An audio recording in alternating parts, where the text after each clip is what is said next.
Modern medicine പലതരത്തിലുള്ള ആരോപണങ്ങൾക്കും വിധേയമാവുന്നുണ്ട്. പ്രധാനമായിട്ടും overdose അല്ലെങ്കിൽ ഗുളിക മാറിക്കഴിക്കുക എന്നൊക്കെ വളരെ വലിയ അപകടാവസ്ഥയെ കൊണ്ടെത്തിക്കാറുണ്ട്.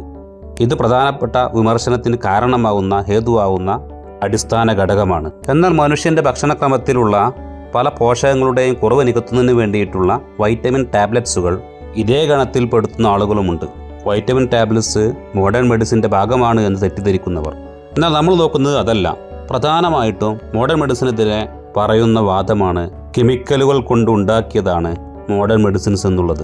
ഇന്നീ വാദം കൊണ്ടു നടക്കുന്നവർ വളരെ ചുരുക്കമാണെങ്കിലും അതുകാരണം ഉണ്ടാവുന്ന വിപത്തുകൾ വളരെ വലിയതാണ്. ശരിക്കും നാം മനസ്സിലാക്കേണ്ടത് കെമിക്കൽസ് എന്ന് പറയുന്നത് നമുക്ക് തൊടാൻ കഴിയുന്ന ഏതൊരു സാധനവും ലോകത്ത് ഉണ്ടാക്കുന്നത് കെമിക്കൽസ് കൊണ്ടാണ്. അത് ഏതു തരത്തിലുള്ള മെഡിസിനുകൾ ആണെങ്കിലും.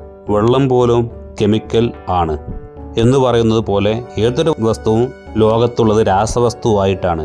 ഈ ഒരു ബോധം നമുക്കെല്ലാവർക്കും ഉണ്ടാവണം. നമ്മൾ കഴിക്കുന്ന ഭക്ഷണം പോലും കെമിക്കലുകൾ മാത്രമാണ്. അപ്പോൾ ശരീരത്തിന് ദോഷമുണ്ടാക്കുന്ന കെമിക്കലാണോ നല്ല കെമിക്കലുകളാണോ എന്നുള്ളിടത്ത് മാത്രമാണ് നമുക്ക് ചർച്ച ചെയ്യാനുള്ള സാധ്യത ബാക്കിയായിരിക്കുന്നത്. അതുപോലെ തന്നെ മെഡിസിൻ എന്ന് പറയുന്നതും വൈറ്റമിൻ ടാബ്ലറ്റ്സ് എന്ന് പറയുന്നതും രണ്ടിൻ്റെയും ഉദ്ദേശം വേറെയാണ് എന്നുള്ളതും പല സാധാരണക്കാർക്കും ഇന്നും അജ്ഞമാണ്.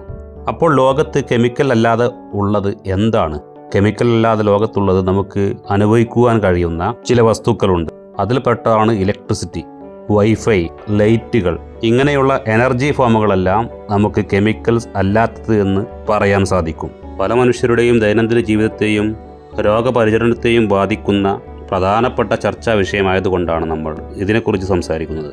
മോഡേൺ മെഡിസിൻ കെമിക്കൽ എന്നുള്ള ഒരൊറ്റ ഭയം കാരണമാണ് നിങ്ങളുടെ സുഹൃത്തുക്കൾ മറ്റുള്ള വഴികൾ തേടുന്നതെങ്കിൽ അവർക്കിത് എത്തിച്ചു കൊടുക്കുക.